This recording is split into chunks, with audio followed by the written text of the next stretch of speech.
The air crackled with an energy Void hadn't felt since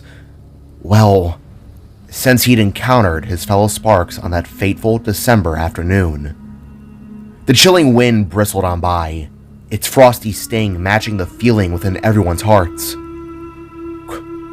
Queen Rosalind? Is that really you? The name, a relic from a half-forgotten childhood, escaped Kor's throat, echoing the disbelief hanging thick in the snowy air. Princess Jessicaldra? Kor's sweetheart, Sika, chimed in after, her ruby eyes wide with a wonder that banished their perpetual shimmer of mischief, reflected the impossible scene unfolding before them. It can't be, Lee breathed, the words frosting in the air. Fear, sharp and cold, pricked at Jaida's heart, mingling with a dangerous curiosity. She tightened her grip on Jay, her newborn son, a fierce protectiveness blazing in her fiery eyes, as constellations arose on her skin. Pofnu, her unvoid surrogate daughter, stood before Jaida and the baby, her white fur bristling, a shield of loyalty and love radiating outwards. From the shimmering terror and reality, a portal of pulsating pink, others emerged behind the queen and princess. The first, a towering, weary knight, clad in armor the color of ancient forests and deep-sea kelp. The second, a squat, powerful warrior, his armor stained with dried rust, evoking the brutal history of a world thought to be lost. But the real spectacle was last. A metallic behemoth, a construct of interlocking plates and exposed gears, stomped in the view, each footfall sending a tremor through the snow. Steam hissed from its joints, a pink, ethereal essence that painted the frigid air with an otherworldly glow. The machine, predominantly a menacing purple-gray, was a beast of raw power and intricate design. Crystalline pink pulsated from a gem embedded in its chest and head. Its gauntleted fist even looked capable of crushing homes. Kronos! Alice's voice, usually a cheery, sarcastic balm, was sharp with alarm. He and the other sparks Batira had collected moved the voids and Jaida's side, rallying beside them. Joby, oblivious to the gravity of the situation, chirped with delight. It's pink like me! Slowly, Void, the newly knighted Matterbirth, stepped forwards, cautiously, spear held tight. My lady? The question hung thick in the air, like a fragile offering of respect in the face of the impossible. Void's mind was a whirlwind. More survivors? The Queen? A jolt of memory, unwanted and brutal, ripped through him. The carnage, the silent castle he had found when confronting Lotus, the emptiness where hope had once resided. He had believed them to be dead, like those behind him. All of them. Silence descended, broken only by the whisper of wind. The Queen, regal and composed, surveyed the scene. The princess, her gaze fixed on Void, her eyes wide with youthful curiosity. Behind them, the knight stood sentinel, while Kronos knelt, casting a soft pink light over the assembled group. Your horns. Your eyes. The Queen's voice, barely a whisper, was filled with a reverence that made Void's skin crawl. I don't recall a god like this one from your books, mother. The princess drawled, an undeniable spark of interest in her voice. Your Majesty? Void stammered, completely out of his depth. Then, with a gesture that defied logic, the Queen reached out her hand, hovering near Void's head.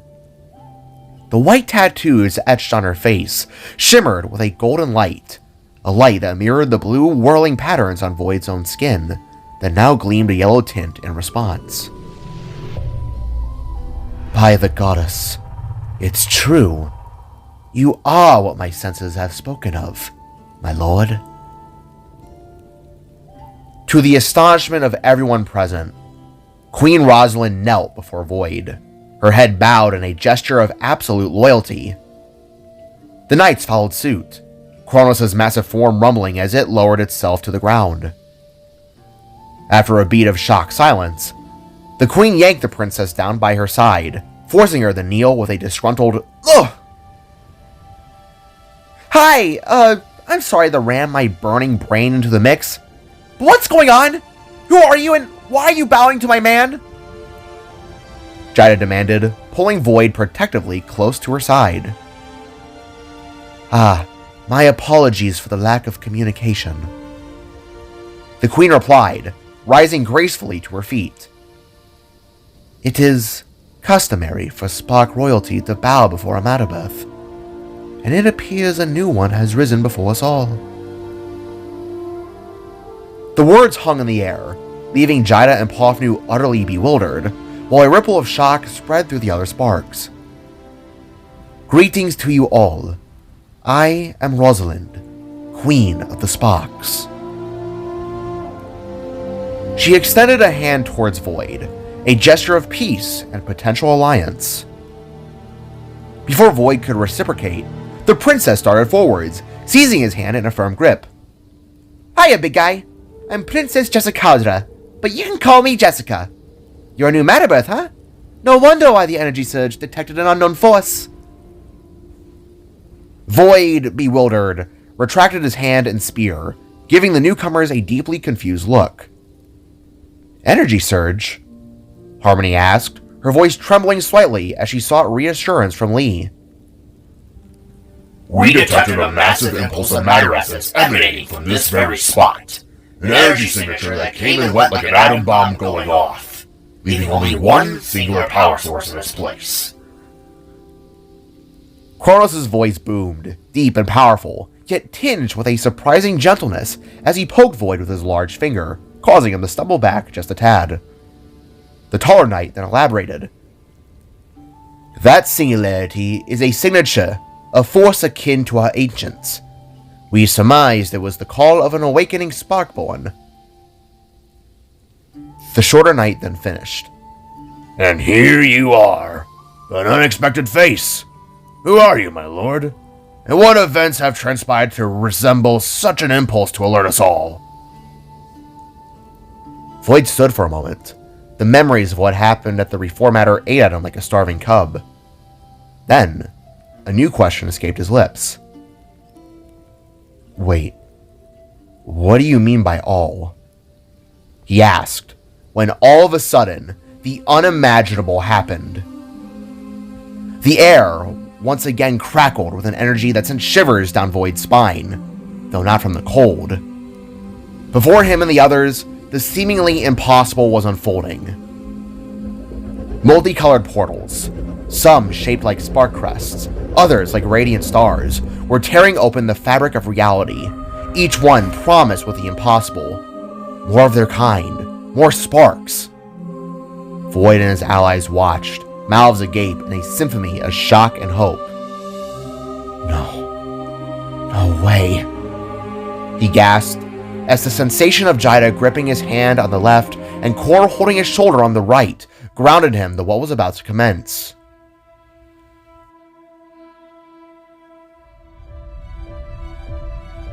The first portal, a vibrant yellow, spat out its occupant with a burst of warmth. Leading the charge was a tall Sparkette. Her features held a subtle cheetah-like grace. She had long black braided hair, long legs, yellow black spotted armor, and a patterned tail swishing behind her.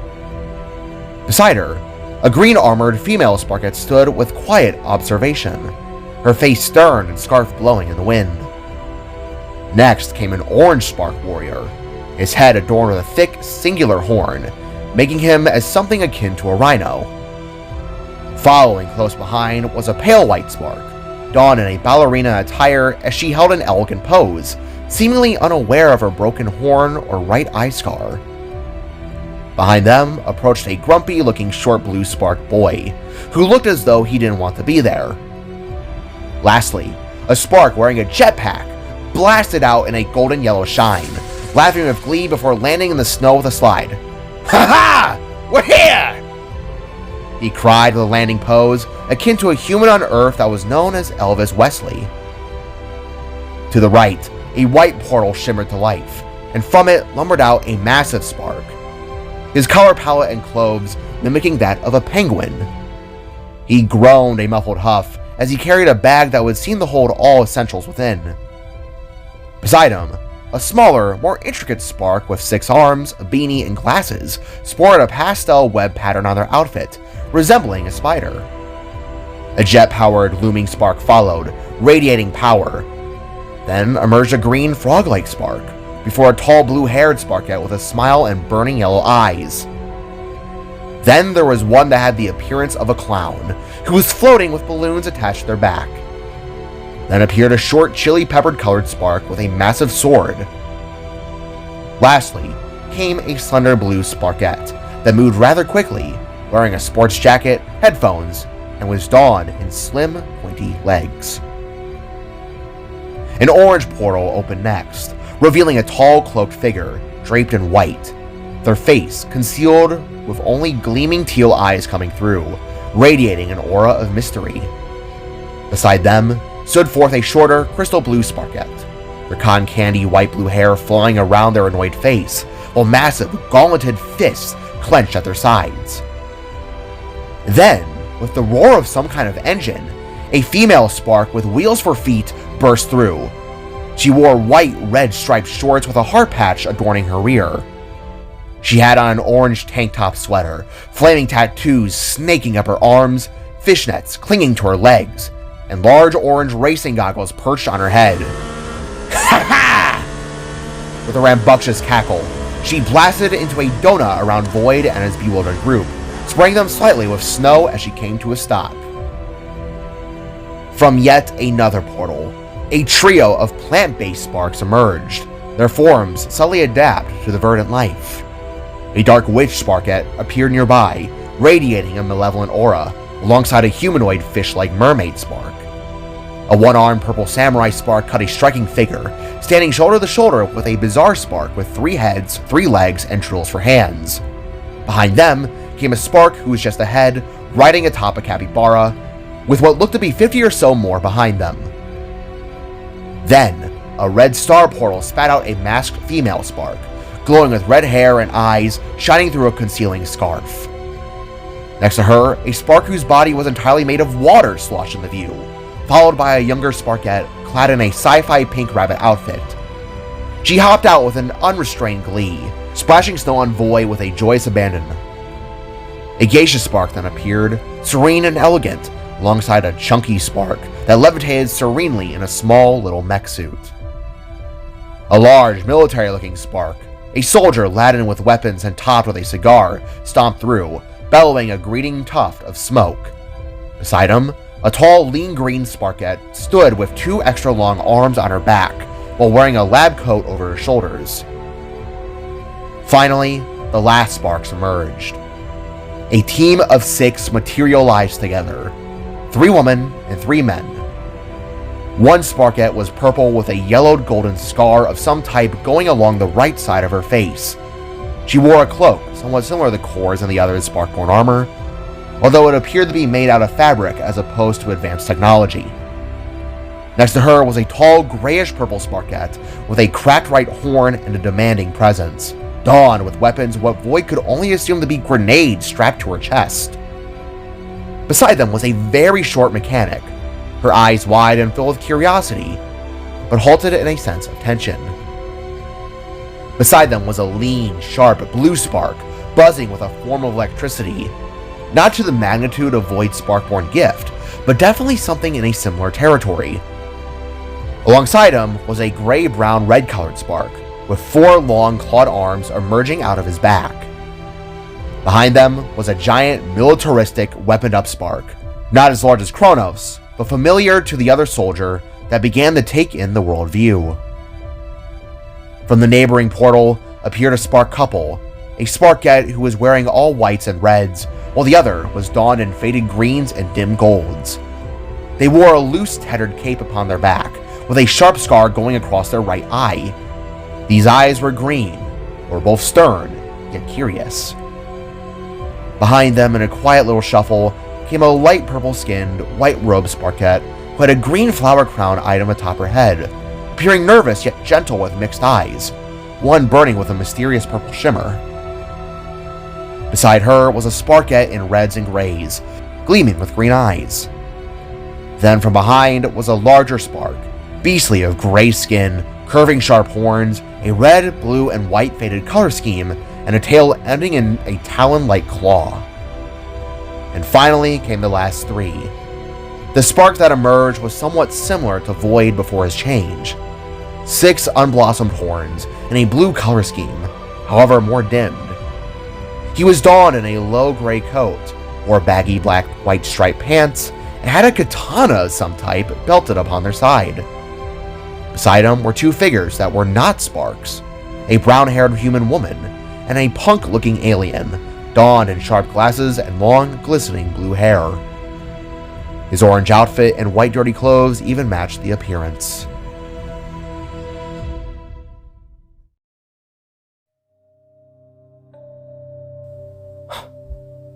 "Oh my god," Jida whispered as she and the others stared in disbelief upon what they were seeing. Sparks. So many Sparks. It wasn't just them, Void realized. There were so many, looking at him. He stuttered, unable to believe that after all this time, he was never truly alone out there. It just begged the question, were there others? If so, how many? Swallowing a gulp of sudden realization, Void gently shook Jida off and stepped forwards again, while little Jay reached for his dad with his little noodle arms. By the gods. Okay. First and foremost, please don't call me Lord. My name is Void Novason. And... oh man. The blue Spark replied with a shorter tone, causing Rosalind and the big marine Spark's eyes to perk, as if they recognized something. As Void struggled to find his words, Kor began to speak up upon his side.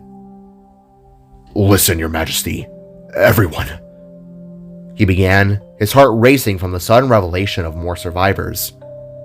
We have all been betrayed by our goddess, Batira. He stated, causing a sudden silence to engulf the forest. That power, that matter surge you detected, it came from a device she forced us to make. A machine that was designed to drain the life of planets. This planet. To join his words, Kor gestured up towards the sky, making all the Sparks look upon the reformatter drifting on by. She found all of us outside of Void after the fall of Salvaheim. She used us, lied to us in order to make that doomsday device. Evelyn added as a sudden gasp escaped the Queen's mouth, with an accompanied murmur from the large crowd. A reformatter. My late husband spoke of such a design once around the dinner table. She forced you all to... the Queen nervously asked, to which Void spoke up again.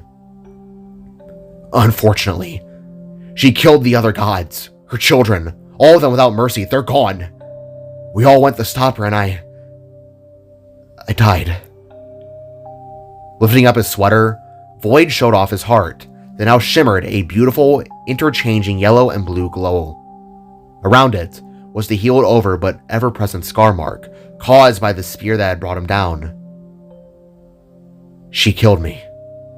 In death, I was offered the role of the Matterbirth by the Sparkborn spirits. They fused into a brand new soul for me to live again. And now I'm unfortunately what remains of their legacy. That surge was from us destroying the machine. I'm sorry, everyone, but I'm not who you were hoping to find. Closing her mouth, Rosalind looked Void up and down, before nodding and placing a hand to his shoulder. Nonsense, Novason. This news is rather much, but finding more of our kind is more than we could have ever asked for," she stated before gesturing to all the others. "For the last 15 years, I have been searching the grand sea of realities, finding all those who had survived. Finding you and the others is without a doubt a triumph," the Queen explained as she focused upon Void's blue eyes that occasionally flickered gold. "Wow! A real matter birth! That's so cool!" exclaimed the rabbit-looking Spark as she leapt in, grabbed Void's hand, and began to shake it rapidly. "Hi, I'm Abby, but you can call me Ab, sir," she exclaimed, looking at Void with large blue eyes from behind her visor. "Oh, hello," Void replied as all the other Sparks began to examine and ask questions. "Is that your kid?" the Spark upon a capybara asked, as he and his little rodents began to surround Void and his little family. "Yes, and he's ours. His name is Jay. My name's Jida, by the way. And this is Pofnu. I'm Void's wife, and this is basically our daughter," Jida exclaimed with a worried look, as one of the capybaras began to bite her boot. He doesn't look like a Matterberth," the small mechanic Spark stated, climbing atop her giant green ally to get a better look. "We can assure you he is. Not just that, Void and his wife defeated the monsters that took our world," Lee replied, getting a bit defensive of her friend and sparking stunned conversation. Are you kidding? This kid? You've got to be joking. A voice erupted from the crowd, making everyone turn their heads towards the sound. A Spark, the one who is donned in greens and a cape, pushed his way through the crowd, his voice a sharp rasp that cut through the murmurs. "Rune, don't," the Spark at their side asked, before Void was confronted face to face with the unknown. "So, Void, is it? You were just given the right of being a Matterbirth, and supposedly beat our oldest enemy. Little convenient and fishy, isn't it?" He gestured with a jerky motion, encompassing the nearby Sparks. Excuse me?" Void questioned, as his family and friends stood defiantly by his side with protective instincts. "Rune, stand down. That's an order," Rosalind asked, making the scarred Spark gruff. "No. What if he's lying, my lady? What if Void? What if he killed her for other reasons? We just met him. You're willing to believe their words?" A ripple of unease passed through the assembled Sparks. Rune's words, though inflammatory, tapped into a primal fear that lurked beneath the surface. Matira had been powerful, a beacon of hope in their desperate situation. So to hear such blasphemy was triggering in a sense. I understand your concerns, but I have the memory recordings to prove all this. I died trying to save my family. I fought for us," Void assured as he held Jida close. "The Sparkborns, they called me Hope. For the brief moment I was dead. Matira, she really did betray us. I didn't kill her. She's still out there somewhere. I don't know where, but are we really believing this?" Rune continued, his voice rising in pitch. "This is absurd. Memory projections, you can tamper those at any time. This Matterbirth could be lying about everything. He and his friends could be doing it for power over us. How can we trust them?" Rune now pointed an accusing finger at Void, his eyes blazing with suspicion. "Who here truly believes this? Anybody?" Void remained silent, his expression unreadable. He stood his ground, seemingly nerve-wracked by Rune's accusations, his stillness only serving to fuel Rune's fire. Just as Rune seemed poised to escalate the confrontation, a flash of silver and black erupted into existence. A katana, its blade gleaming menacingly under the dim light of their haven, materialized inches from Rune's neck. The air around the blade shimmered with a barely perceptible energy field, adding to its lethal aura. Rune froze, his ranting cut short. His eyes widened, reflecting the cold, unforgiving steel. A bead of sweat trickled down his temple. He could feel the phantom bite of the blade against his metallic skin, a chilling reminder of his mortality. Every eye swiveled as the one who held the blade emerged, silhouetted against the fading light. Clad in a stark black coat, the Spark, who is rather similar in appearance to Void, stood defiantly before the crowd, a subtle humility softening the steel in his gaze. He hadn't uttered a word, yet his presence alone was a shield, protecting Void from the unspoken accusations swirling in the frosty air. Astrophel, what are you doing?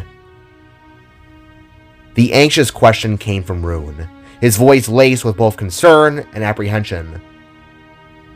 As the Spark Astrophel closed the distance, Rune's partner looped her arm around his, a silent plea for calm.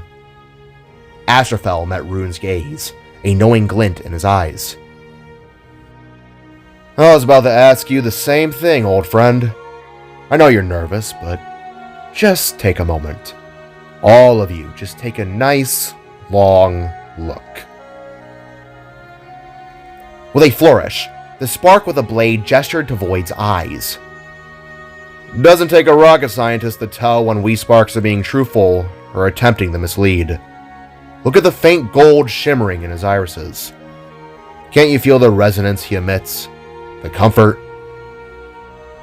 The sudden savior elaborated, his words halting the crowd's unease. Your worries are valid, but they're blinding you, my friend. The swordsman now turned the Void, a small, reassuring smile playing on his lips. He may not look it, but I see the eyes of a Spark who's weathered storms. A Spark with a good heart. And besides, he added, lowering his voice slightly, you're frightening the children, Rune. Astrophel stated, subtly indicated by a hiding Joby and a wide-eyed Jay who was on the brink of tears. Rune held silent for a long moment, biting the inside of his cheek. Finally, he looked the Void, seeing the matter in his eyes, the gold, the peace. He huffed, turning back to his partner, preferring the retreat into his own self-mind for that moment. Who are you? Void's voice, barely a whisper, was aimed at Astrophel. He searched the face of the sword-wielding Spark, seeking answers in the unfamiliar faces that surrounded him. I'm Astrophel. Please forgive Rune. He's protective. His intensity comes from a place of caring, a desire to keep us all safe. Don't take it too harshly. Void slowly nodded, his gaze sweeping across the faces of gathered Sparks. So many of them, all gazing upon him, the last of Salvaheim, exposed and vulnerable. Oh, pieces. He breathed, the phrase escaping him. The frigid winter air seemed to cling to him, cold and oppressive. Oh God, guys,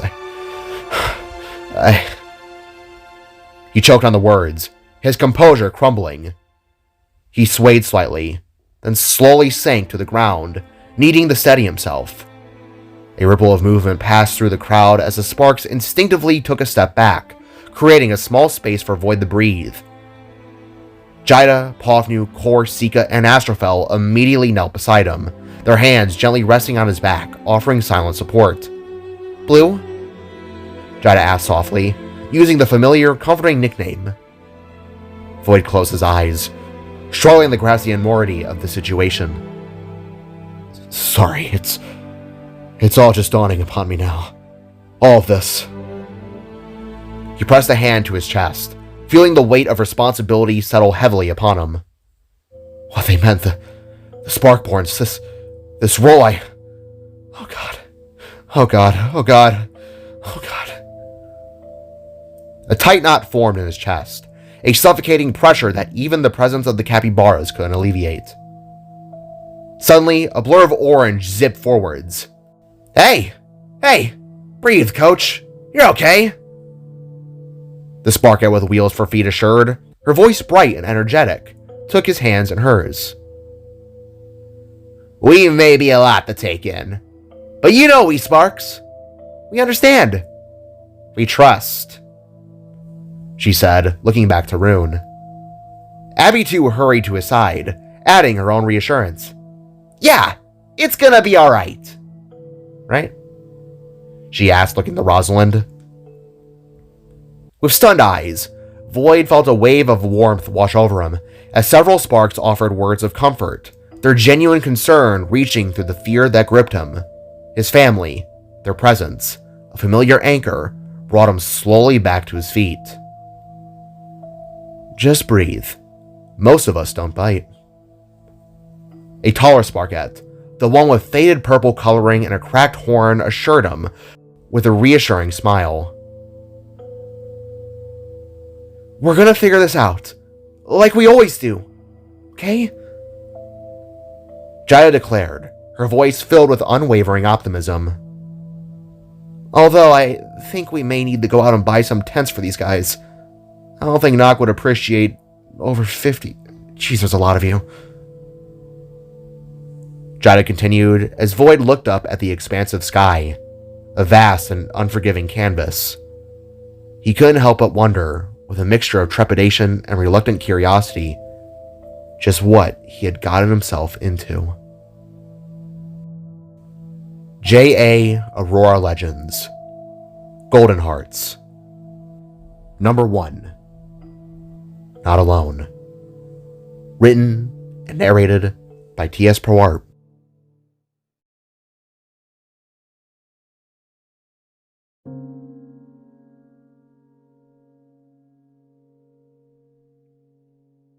The clock radio glared 1 a.m. in crimson digits within Jaida's and Void's shared room. The Void was wide awake. Beside him, the angel finally slumbered, a hard-won peace after a pregnancy fraught with difficulties. Laying precariously on the edge of the bed, Pawvnu slept with her head dangling, tails artfully arranged as a makeshift blanket. Across the room, in a crib fashioned from Jaida's old mattress, Jay was also lost in slumber. The Void's mind was a whirlwind, a relentless marathon of anxieties pounding against the inside of his orb-like head. He brought his hands up, gently massaging his temples, letting out a soft, frustrated groan. Come on, Blue Bullet. Come on. He muttered, his voice barely audible, tight with suppressed tension. Stop overthinking this. You're fine. It's going to be fine. He paused, the weight of his own words settling heavily. It's not like you went from being just some average spark to a demigod and a father in the blink of an eye. He stared up at the slowly rotating ceiling fan, its blades catching the blue luminescence emanating from his eyes. Yeah. If only. He sighed, the words laced with a bitter irony. It's not like there's a whole community of Spark survivors camped out in the woods right outside of the city. Sparks who now look up to you, need to rely on you. A lump formed in his throat, a complex knot of fear and responsibility. 60 Sparks out there. He stammered, covering his trembling mouth. So many. Alive. How am I going to... He trailed off, a chill snaking down his spine, carrying with it that familiar, insidious dread. Sparks that'll look up to me. He repeated, the phrase echoing in his mind like a bell chime.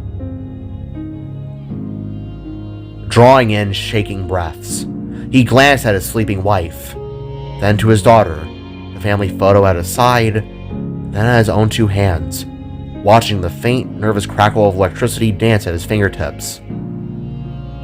Then, for sake of comfort, he looked to the side again, noticing his old teddy bear. Gently, he squeezed it. I love you, Void. The voice of his mother, the one who he now knew was always watching over him. Oh, God, I wish you were here, Mom. I don't know what I'm going to do. What am I going to do? I can't be their leader. I can't be what they expect. I don't even understand what I am anymore. He squeezed his eyes shut, desperately trying to regain control. I've fought and been through so much. Battled madmen, actual monsters, ghosts, machines, gods. Why am I so scared? Before Void could spiral further into self-doubt, a soft whimper pierced the silence. Void's head snapped up, his gaze focusing on the crib. The faint purple glow from Jay's horns illuminated the tiny form, revealing the beginning of a fitful awakening. Buddy, Void whispered, a wave of parental tenderness washing over him. He rose from the bed, his movements careful not to disturb Jida and Pofnu. He moved towards the sun. Peering into the crib, he saw Jay squirming in his purple pajamas, his face contorted. He hadn't yet erupted into a full-blown wail, but the moment was rapidly approaching. Shh. It's okay, buddy. I'm here. Dad's here. Reaching into the crib, Void gently lifted the baby spark into his large metallic arms. As Jay made contact with his father, the crying subsided almost instantly. The bond between them was palpable, a connection deeper than a simple father-son relationship. It was a deep-seated link that defied any conventional form of love. Close call there, kiddo. Last thing we need is your mama waking up. You've already put her through enough. Void then chuckled softly, gazing down at his son, who was already beginning to drift back to sleep. I should probably check your diaper while I'm up. That should take my mind off of... Shit. His voice trailed off, the crushing weight of responsibility crashing back down upon him. Lord Seraphin's words echoed in his subconscious. They all look to you for guidance. All of them. Void squeezed his eyes shut, turning his head away with a mix of anxiety washing over him. Stop it. Stop. He pleaded with himself. Just breathe. It's not as bad as you think. This is a good thing. A great thing. We're all together again. After all this time, we're not the only ones. We're together. He opened his eyes, forcing himself to focus on the present. It's going to be...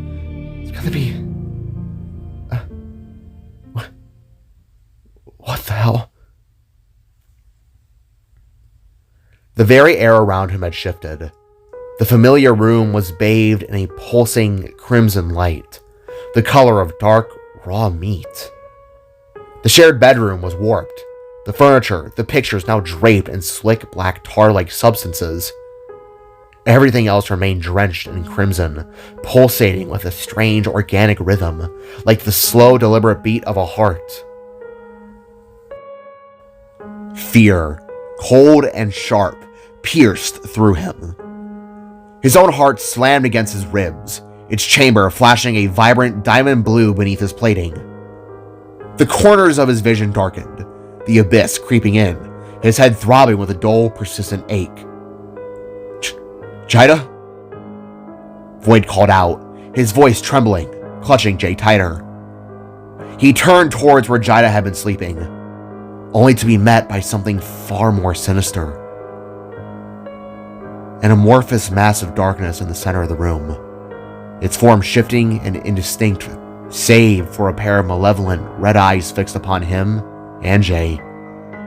What the fuck? The blue spark stumbled backwards, gasping, holding Jay close. The figure was devoid of detail, a darkness punctuated by eyes that seemed to burn with ancient malice. What? Void tried to shout, but only a hoarse whisper escaped his lips. His lungs constricted, his heart hammering faster.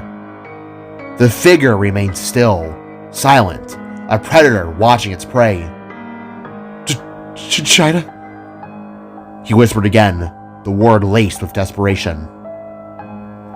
The tar-like substance coating the room began to writhe, contorting itself into the shape of countless eyes, all focused on Void.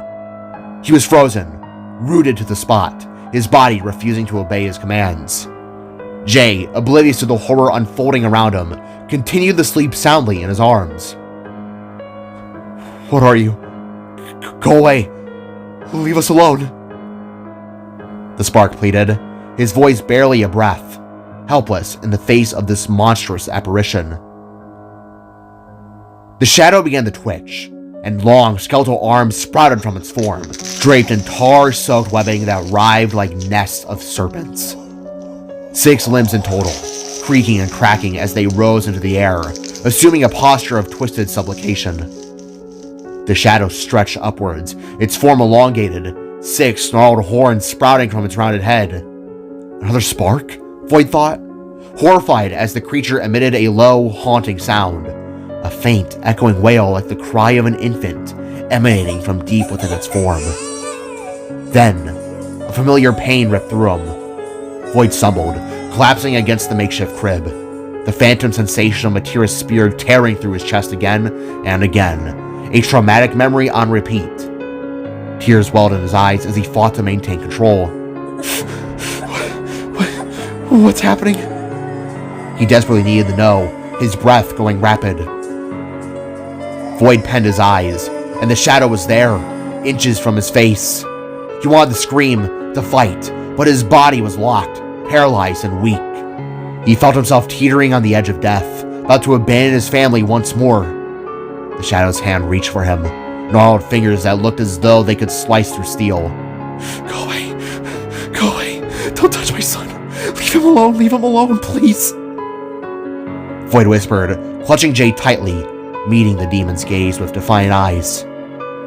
Just as the hand was about to touch his face, the monster, the darkness, the horror, it vanished in a flash. And in its place stood Jida and Pofnu, their faces etched with worry, shaking him gently. Jay remained asleep in his arms. Void! Void! Breathe! Breathe! Come on! Snap out of it! Snap out of it! Come on! Jida pleaded, their bodies glowing softly, illuminating the room. Void, predominantly blue, Jida orange, Pofnu a hot pink, and Jay a shimmering purple. Dad! You okay? Dad! Pofnu asked, fear lacing her voice.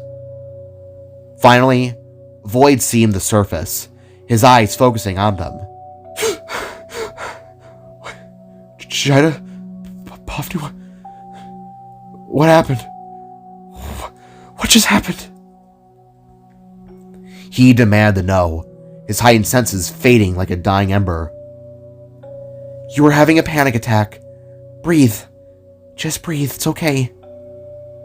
Jida revealed, as she hauled herself close upon her husband and child, giving out a warm hue of energy upon them both. We just woke up and found you with your back upon the crib. You were wide-eyed, panting, breathing heavily. You nearly released an energy pulse, Dad. Pofnu added, as she too snuggled upon Void and Jay. A panic attack? Void asked aloud, confused, as his girls gave him some well-needed comfort. I haven't had one of those in years. Not one that extreme, anyhow. He added, while looking down at Jay, who didn't look disturbed in the slightest. Squinting while collecting himself, Void shut his eyes and leaned back against the crib, now feeling his mind at last collect itself. I don't think I can do it, he mumbled, making Jida's head rise. Do what? She beckoned. Lead. Guide. Put myself in service of those sparks. To be a Matterbirth. Perking up in response, Jida raised an eyebrow that was quickly followed up with a confused Pofnu speaking. What? You don't think you can lead? You're the blue bullet, Dad! The fox stated as they all sat upright. I don't know, sweetheart. This title, this responsibility, I don't even know where to start when it comes to being above the literal queen. Void explained with a shaken breath, resulting in Jida placing a hand to his cheek. Honey, you fought gods, monsters, and so much more. You've led the Aurora Guardians many times. You have all the right attributes to lead. You have no reason to panic this bad. You're going to do great if that's the case. Jida tried the reason, only for Void to shake his head. To lead in combat, yes. A small group, yes, totally. To lead behind a mask. To lead as an image. A symbol. But to lead in other ways? To guide, to manage, to be hope for so many survivors who I thought to be gone? I didn't fully grasp the responsibility that would come from my actions just to save you. That's why I did this. I did this to save you. The blue spark rambled as he gently held the top of his sharp-horned head. I wasn't thinking. I just made the offer, so I don't know how I'm gonna do this. I'm scared.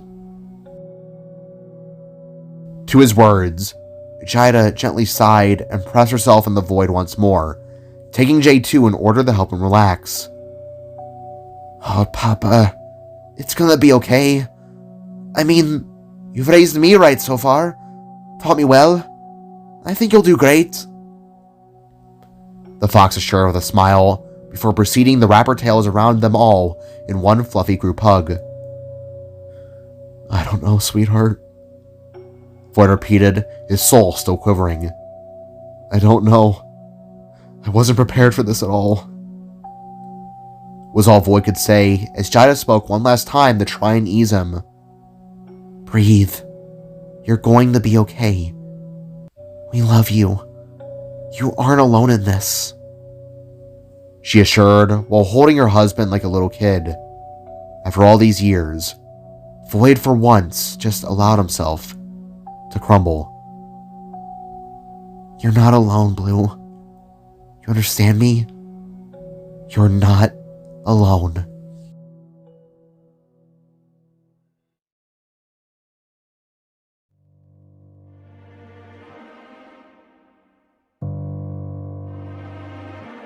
We're not alone, ladies and gentlemen. A military general stated as he paced, his polished boots clicking a sharp rhythm against the sterile floor of the meeting room. The air hung thick with unspoken tension, a mirror of anxieties etched on the faces of the sergeants and North Trianica higher-ups, who all sat at a massive meeting table. Outpost Domino, a name barely visible behind the rows of high-tech monitors and communication systems, felt less like a bastion of defense and more like a pressure cooker about to burst. The man up front was large and muscular, a bullhorn with slicked back blonde hair and dark gray skin. He wore a tight green army uniform with his dog tag reading the name Otter. He stopped abruptly, his gaze fixed on the main display screen within the room. There were many along the walls, flat screens wired together to create a tangled mess of images. Yet, there it was on the screen. The UFO, as they were calling it. The reformatter. Adrift in the silent vacuum of space. Images appeared, grainy and blurry, revealing the haunting sight. Intricate wiring was exposed like skeletal veins. A fractured glass canopy hinted at a violent skirmish within. Frozen servos like petrified limbs reached for a lost purpose, and the frosted-over rings that once kept the Doomsday device afloat rested in a solidified standstill. We have our first official images of the UFO that landed in the northern regions only a few days prior, Otter announced, his voice a low rumble that cut through the tension. All eyes in the room were glued to the screens, scrutinizing every pixel. One of the men in the room, a sergeant, meticulously took notes, muttering aloud. I swear, that Aurora region is cursed. Feels like something is always going on there with that city. Another chimed in, his voice tight with concern. Aurora can't seem to catch a break. And I have 1,000 flames, the 2017 incident, and a bunch of crazies on their streets. Now this? I think we should just torch the place to the ground for good. A researcher, one with the name Dr. Anya, tagged on her shirt, spoke up within the back, her voice measured and precise. When our service drones searched the vessel, we were able to recover technology the likes of which we humans have yet to break through on our own planet, alongside a few samples of the unknown energy surge that came from its implosion. It seemed that whoever was inside the craft was definitely experimental. The screen shifted, showcasing the sprawling outpost domino complex. It was bathed in the harsh setting sun of the southern side of North Trianica, a deserted dry land in the middle of nowhere. Specialized soldiers trained. Large buildings lay scattered about, while tons of aircrafts and heavy wartime vehicles rested upon large roadways and runways. The view then zoomed in on a lab, a hive of activity where masked technicians in hazmat suits worked with glowing vials filled with light and dark liquids. The samples you see here, Dr. Anya continued, possess the same essence that accompanied the eruption of power around the planet from a few days prior. We are unsure of what it is, but we do know one thing. It benefits life. The monitor displayed a series of time lapses. Withered plants rigged up to the light and dark energy sprung back to life, their leaves unfurling with unnatural speed. Then, a more disturbing image. A deceased military canine, one lost in action, lifeless just moments before, twitching, then breathing, as the liquid was administered into its body. A collective gasp filled the room. Do we have any current label on what this exactly is, Doctor? An antidote? A weapon? A lead sergeant demanded, his voice laced with a mixture of awe and apprehension. Maybe it's both, another added. It's still being determined as to what we should call this liquid, Dr. Anya replied, adjusting a pair of large glasses over her adobe eyes, for she was a short, stocky, woodland human resembling traits of a squirrel. But we have made a rather interesting connection that I feel it important to mention here. The screen changed again, revealing a cavernous storage room. Inside, amidst the jumble of salvaged components, lay the mangled remains of a complex machine, its wires severed and casings warped, a relic from a past incident, nearly a decade old. This machine, the one Raymond Notorio made back in the 2018 Aurora Scare incident, contained the same energy force within its programmed virus. Although this virus was neutralized shortly after being brought here, the data scans remain. Anya revealed as the screen showed scientific biocharts, comparing the two bodies of energy on a cellular level. The image then flashed into a police mugshot of Raymond Notorio, his eyes wild and unsettling, labeled with his current status: incarcerated. You're joking, one of the sergeants exclaimed. Wasn't he raving about how that virus of his was made from that blue bullet figure? And wouldn't shut up about how he was an alien? A heavy silence descended on the room. On the screen, a blurry image of the infamous blue bullet of Aurora appeared, a fleeting glimpse captured years ago, now resurrected as a potential key to understanding the present crisis. General Otter turned sharply to Dr. Anya, his eyes narrowed. Are you implying there to be a connection? Maybe, she conceded, her voice carefully neutral. I believe we should question Notorio before we contemplate doing a search for one of Aurora's guardians. But given his rather unique abilities, there's a massive chance that there is some big link here. Before the implications of that statement could fully sink in, The shrill shriek of the base alarm sliced through the tense atmosphere of the meeting room, instantly obliterating the monotonous drone of the tense briefing. Every sergeant and official within the confines of those four walls jolted to attention, their faces hardening into masks of practice readiness.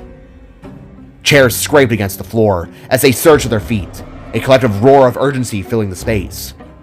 In a blink, the room emptied, the occupants transformed into a human torrent flooding into the echoing hallways.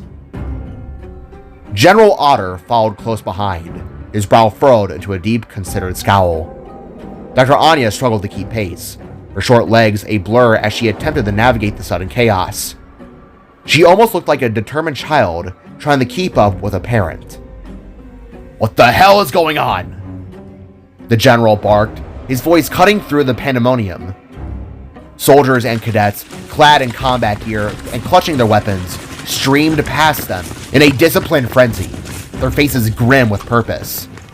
The air throbbed with the electric tension of impending conflict. Anya, her voice tight with concern, echoed out. "When you don't know something, I don't know something, which means said something is a bad something." The general's gaze swept across the scene, taking in the organized chaos with a practiced eye. "For all I know, it could be some dumb kids stumbling across the perimeter." His voice dropped to a register. "We have a real code red on our hands." Anya stopped dead in her tracks, her eyes widening in disbelief. "What? That's impossible. Fort Domino is one of Trianica's most secure military bases on our soil. How can that even be?" They reached the doors leading outside, the scene beyond offering a stark confirmation of the emergency. The general halted, turning to face Anya. He placed a reassuring hand on her shoulder, his gaze softening slightly as he looked down to her.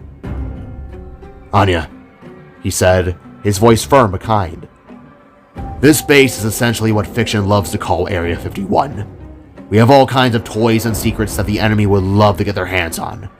We're prepared for this." He gestured towards a metal staircase to the right. "Go upstairs and huddle with the other doctors and researchers. You know your training." He squeezed her shoulder one last time. "It's gonna be alright." Anya blushed, her initial panic momentarily subdued by the general's calm assurance. She then nodded quickly, her squirrel-like features set with determination. Without another word, she turned and dashed towards the stairs, her small figure disappearing into the sea of personnel evacuating the ground. The general watched her go for a moment, then turned back towards the escalating crisis, his face settling into a grim mask of resolve. Fort Domino was under threat, and it was his duty to defend it. Marching out onto the base grounds, Otter felt the gravel bite into his heels as he surged forth. The crisp night air, thick with the scent of bullets and diesel, did little to calm the roiling dread bellowing in his gut. A flurry of soldiers, faces grim and determined, presented a formidable front, rifles pointed skyward. But their designated ranks couldn't mask the fear etched into their eyes, a fear that mirrored his own.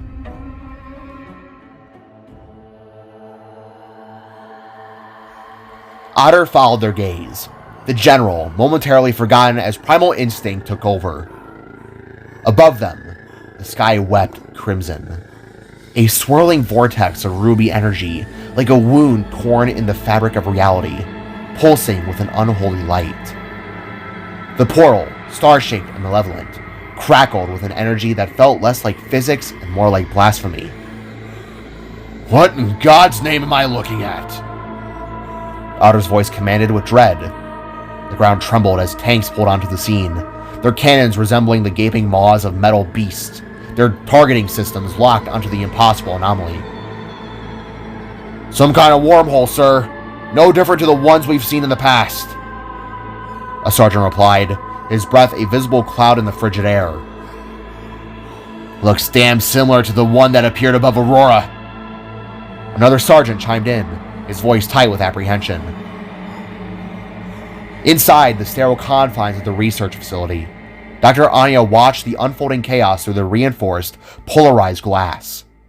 Her little heart hammered against her ribs, a frantic drumbeat against the silent terror.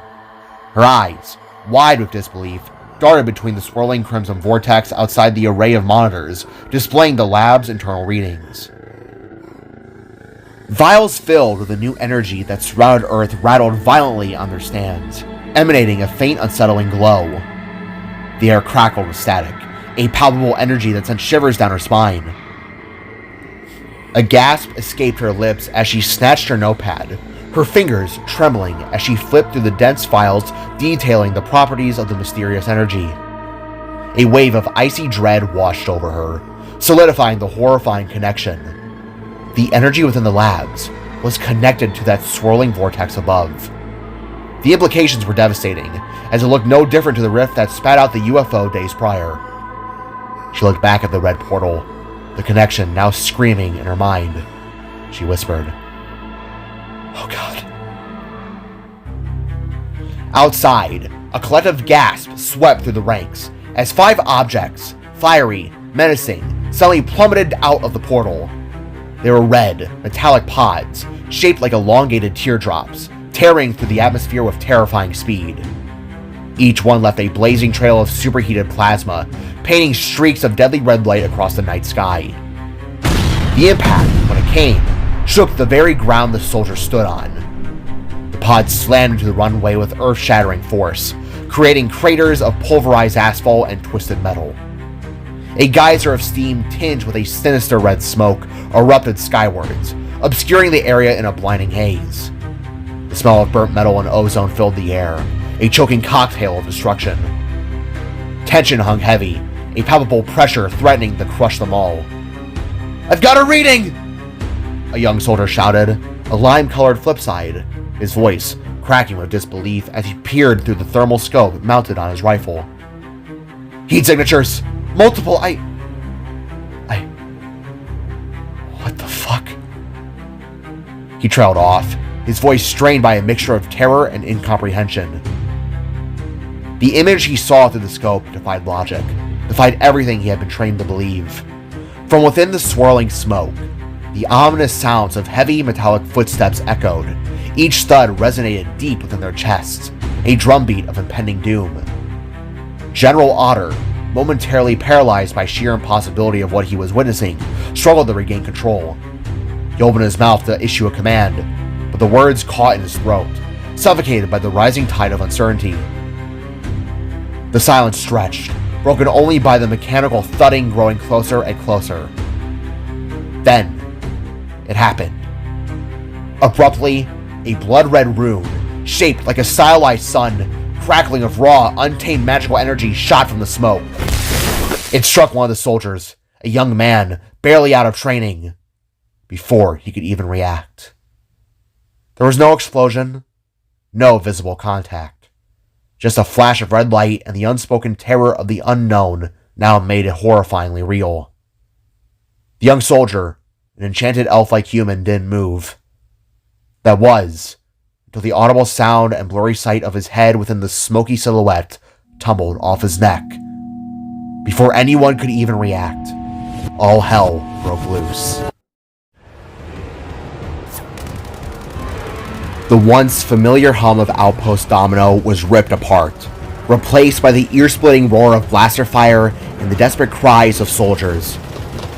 In a heartbeat, tranquility was shattered. An unidentified squad of 5, alien and undeniably hostile, had emerged, unleashing an unrelenting assault that threatened to consume everything in its path.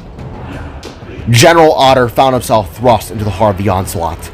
The scene unfolding before him was like a grotesque form of destruction.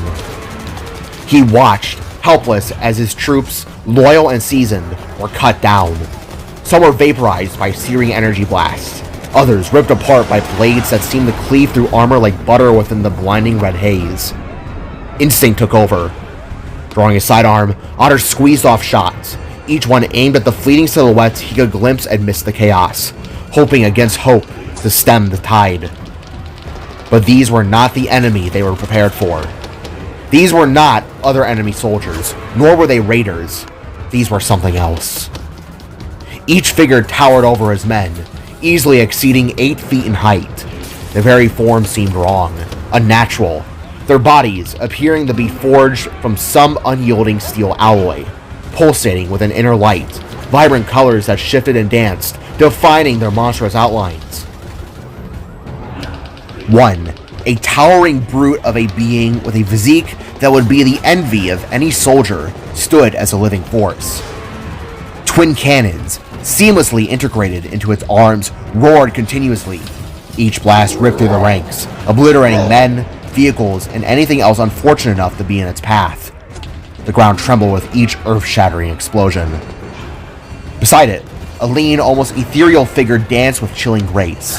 This one radiated a deep blue glow, a cold light that seemed to sap the warmth from the air. She moved with unnatural fluidity, her arms seemingly unburdened by gravity. Razor-sharp claws, longer than daggers, and a multitude of whip-like cables extended from her back, lashing out with deadly precision, tearing through the soldiers as if they were made from paper. Another female figure, bulky and gleaming with a sinister yellow light, proved to be perhaps the most terrifying adversary of all. A strange, segmented tail flicked behind her, a bizarre adornment that hinted at a deeper, more unsettling transformation. Then, it happened. In an unbelievable feat of biomechanical contortion, her metallic body shattered into 1,000 pieces, then began to reform mid-air into a feral, animalistic form. A creature of teeth, claws, a wolf-like being of relentless hunger.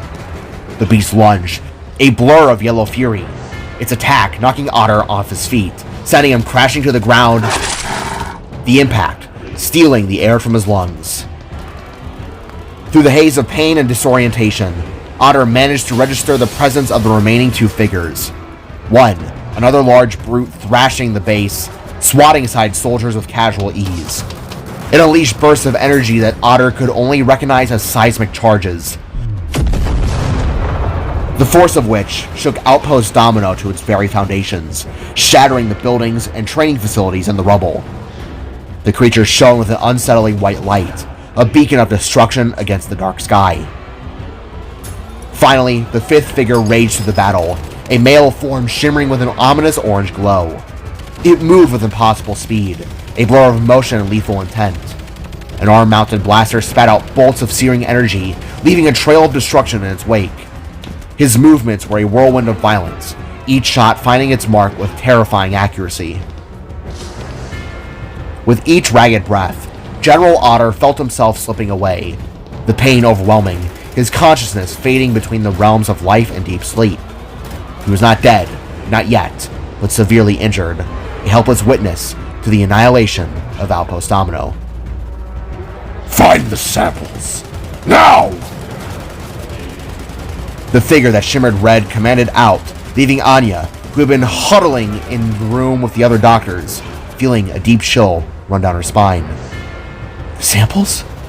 she asked before looking back to the lab screen.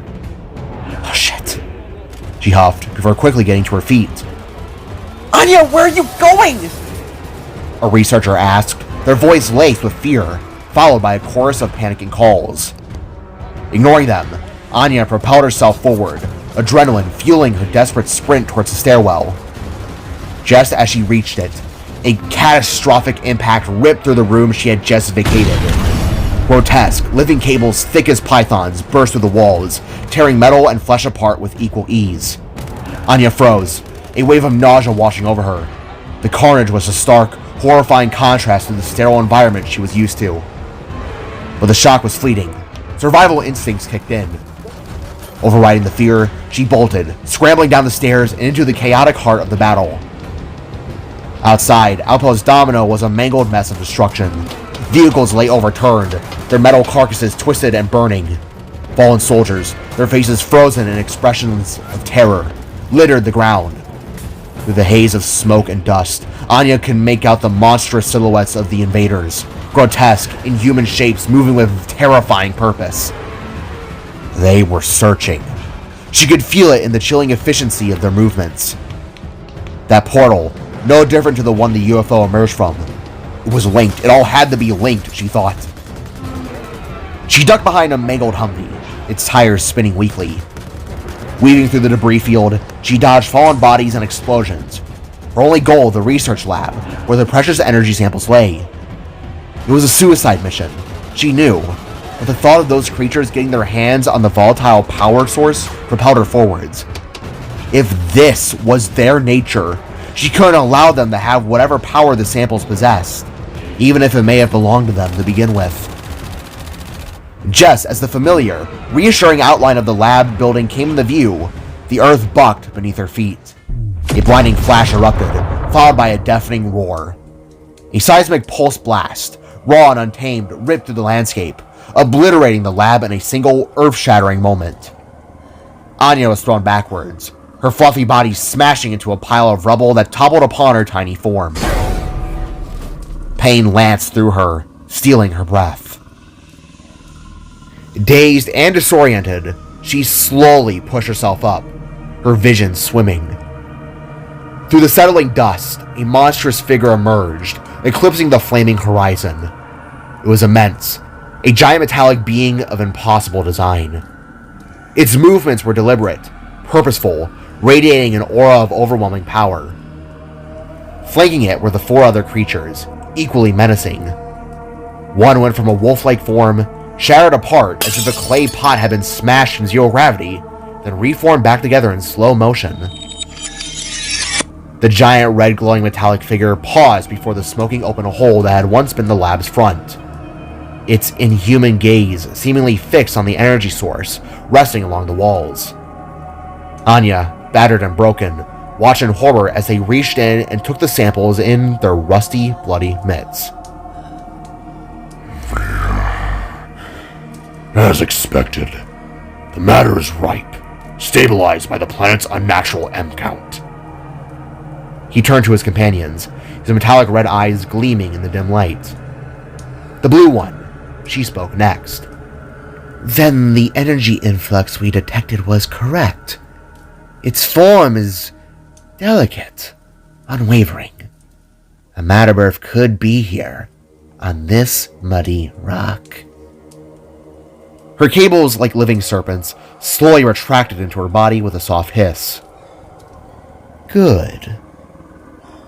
The yellow one rasped, a predatory glint in her glowing eyes. She then licked the blood from her razor-sharp claws, its tongue a segmented wire that sent a shiver of revulsion through Anya. The boss will be pleased. A high-pitched cackle erupted from the orange one. Yes! Yes! Matterbirth at last! Show them what they deserve, yes! A metallic hand then slammed to the back of its head, silencing the outburst. Shut it! The white one stated, its voice a low, resonant hum. What's the plan, Hatos? The red one, Hatos. He grumbled a low, grating sound as he carefully stowed the collecting matter samples into a compartment on his arm. We return to the Banished Lands and inform our lord what our next course of action should be. If there truly is a Matterbirth on this planet, we must be prepared. He turned, and a swirling portal of crimson energy ripped open in the air. Mumbling under his breath, Hatos called. Our work here is done.